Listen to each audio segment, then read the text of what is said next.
RV salespeople of the universe, welcome back. Talking about follow up today because, without follow up, whether you're in RV sales, real estate, cars, I don't care what you're in, if you don't have follow up, you're not going to close many deals. If you want to meet and exceed your sales goals, then follow up has got to be at the top of your mind. And how are you following up with your customers at your RV dealership? Are you one of those timid RV salespeople that, have this thought process where, I'll kind of, call my customer as I want and, I'll leave a couple voicemails, I'll send an email or two. And if they don't get back to me, then, they just don't want to buy. They're tire kickers, they're just wasting time. And then we never follow up with those customers again. We never follow up with that internet lead or that phone call lead, or maybe it was even a walk in lead that you felt like after they left, hey, they're no longer buying, they're not interested, they're flaking me off, they're, ignoring me, they want me to stop calling them. All of these different things that we think about as RV salespeople. But the truth is, they're busy. Life happened to them. Their kids have soccer. They have work obligations and they have X and Y and Z. I mean, that's the real truth. Customers aren't ignoring you. You're just not following up enough. And the timing isn't there. Sometimes you get an internet lead, it's going to take you 5, 10, 15, 20 connections, 20 calls, 20 different whatevers to be able to get that connection, to get that customer to talk to you so that you can run them through the sales process. And if we're not going 5, 10, 15, 20, 50 follow ups, if we're not following up with our leads as much as we have to so that we can interview, qualify, make sure that we can find them the right RV or not, then that is a mistake.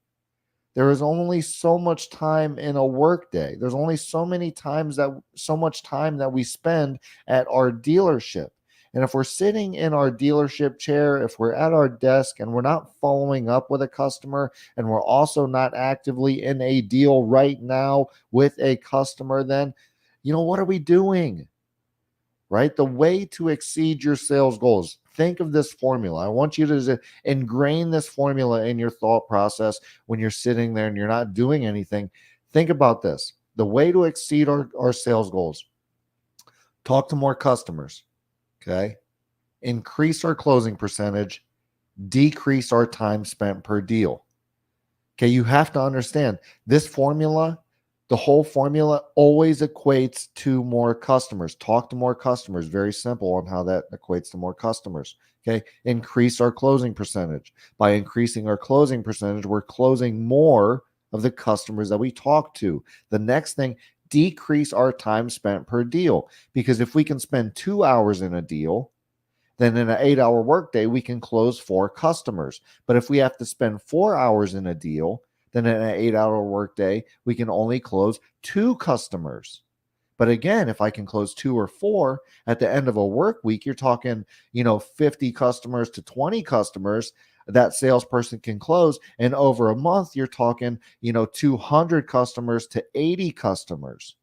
That's how many people you'll be able to talk to, because the time that you need to spend in a deal is so long that you can only allot so many minutes to a customer.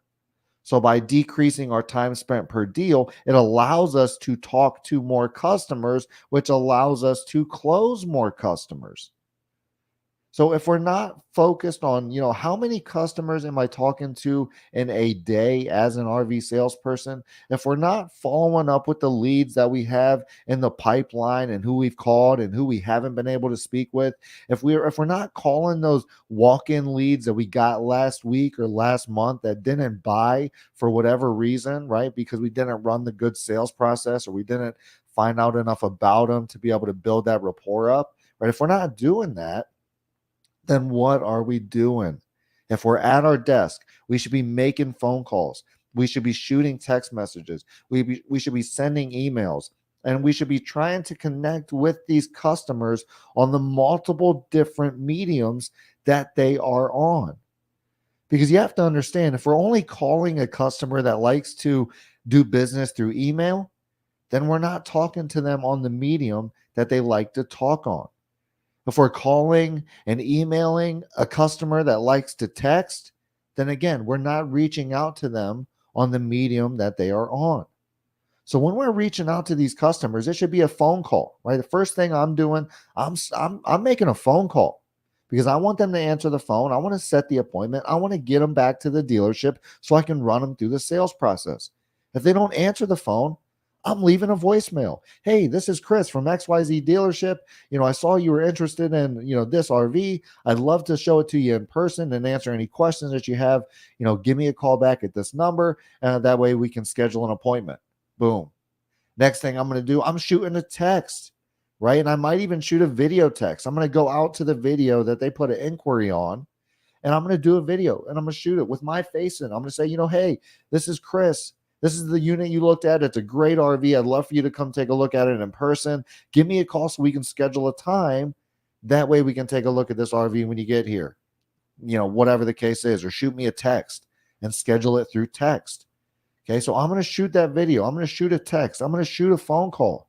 After I shoot, send a text over, next thing I'm doing is I'm sending an email, right? So it's going to be a phone call, a voicemail, a text message, an email right after I get the lead. That's how I'm reaching out because now I've had phone call, text, email. Okay, that's 3 connection attempts in the first 5 minutes that I've got this lead. Right. And the quicker you get to a lead, the better or the easier it'll be to get them into an appointment or to run them through a sales process. So, the thought process should be get to my leads as fast as humanly possible, being 1 second, lead time, the best, right? As quick as possible. Once I get that lead, I'm making a phone call. If they don't answer, I'm leaving a voicemail. After I make the phone call and I leave the voicemail, I'm sending a text message. After I send a text message, I'm sending an email because this is going to allow our customer to, if they like to talk on the phone, they're going to call us back. If they like to talk through text, they're going to text us back. If they like to talk through email, they're going to email us back. So it allows them to communicate with us on the medium that they prefer.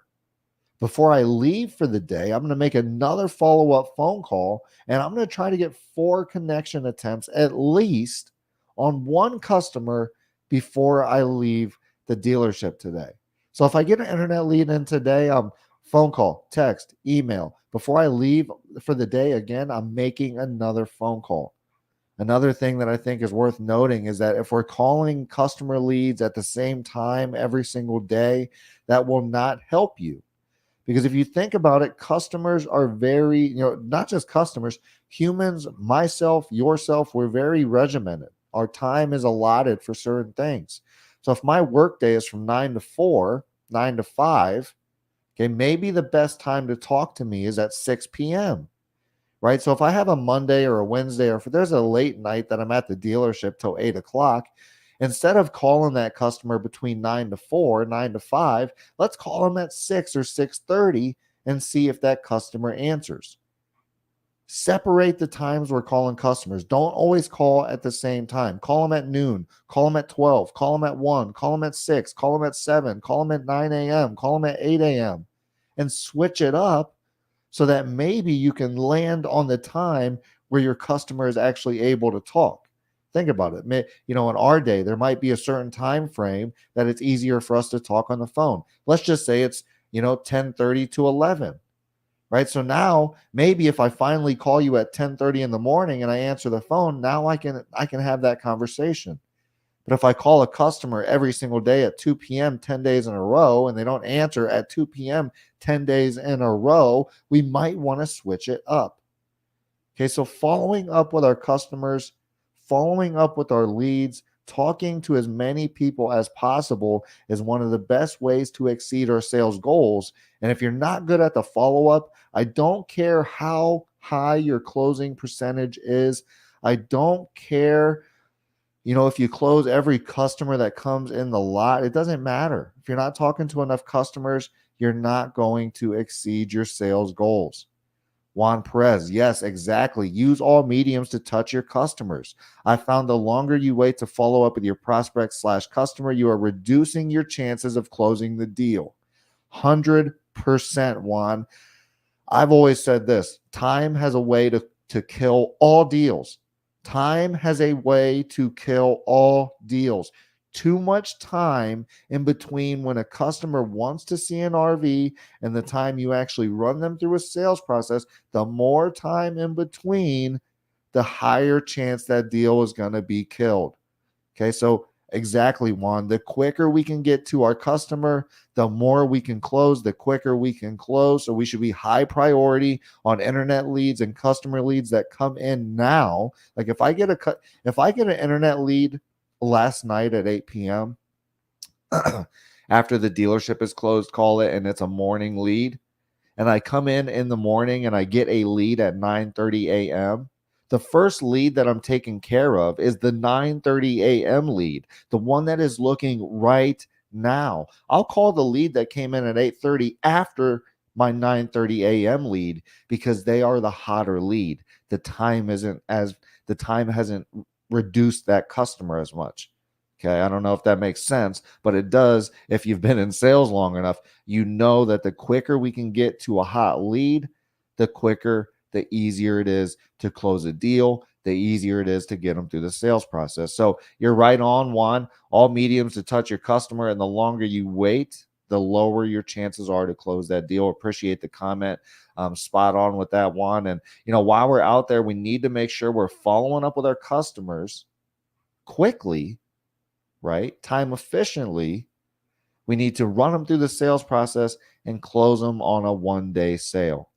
If your RV dealership or business could use more customer leads or sales training, that's what we do here at IMR. We can help your dealership get double the amount of customer leads right when you implement our program. So if you got a good sales team, but they could be talking to more customers, then give me a call directly, 330-703-3930. Again, 330-703-3930. Give me a call directly. I'd love to help your business or your dealership get more customer leads for your sales team.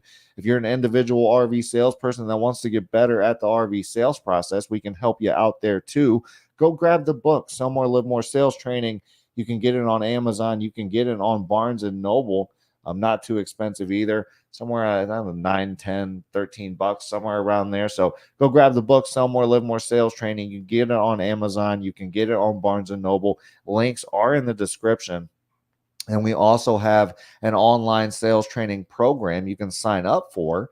If you don't like to read, you can do audio and video exclusively. Over 50 plus videos and hours of content that'll walk you A to Z through the RV sales process so you can start to close more deals, so you can start to overcome those objections, and you can exceed your sales goals for the year. So if you're an RV salesperson that wants to get better at the sales process, we have what you're looking for at sellmorelivemore.net. Links are in the description as well. So hop down in the description, click on them links. Also subscribe to the YouTube channel, like our Facebook page. If you haven't done that already, go over to Facebook, go over to YouTube, type in Infinite Media Resources, like our page, subscribe to our channel. That way you can be here for all the sales and marketing content that we're going to be putting out throughout the year. If you're an RV salesperson or just a salesperson in general that wants to hop in a live role play with me, I'd love to do that. So, that way I think role plays are a great way to overcome objections and to get better at the deal in general. So if you're a salesperson that wants to sharpen the axe and kind of get better at the deal, whether you're in RVs, real estate, cars, it doesn't matter what you're selling. I'd love to do a role play with you. If you're interested, give me a call, shoot me an email. Email is in the description, chris@got.marketing. Send that over. We'll get that scheduled in and we'll get that live role play going. But, while we're at our dealerships this week, let's make sure we're following up with our customers. Let's make sure we're doing it quickly. Let's make sure we're doing it efficiently. And while we're following up, let's make sure we're setting the appointment so we can run our customers through the sales process. We're going to be talking about RV sales all year long. So if you haven't connected with me on LinkedIn yet, make sure you send me that connection request. That way you can be, privy to all the different videos that we're going to be doing. And that way you can be here for the different lives that we have going on. So appreciate everybody for joining us here, talking about RV sales and the sales process in general. I'll see you at the next one.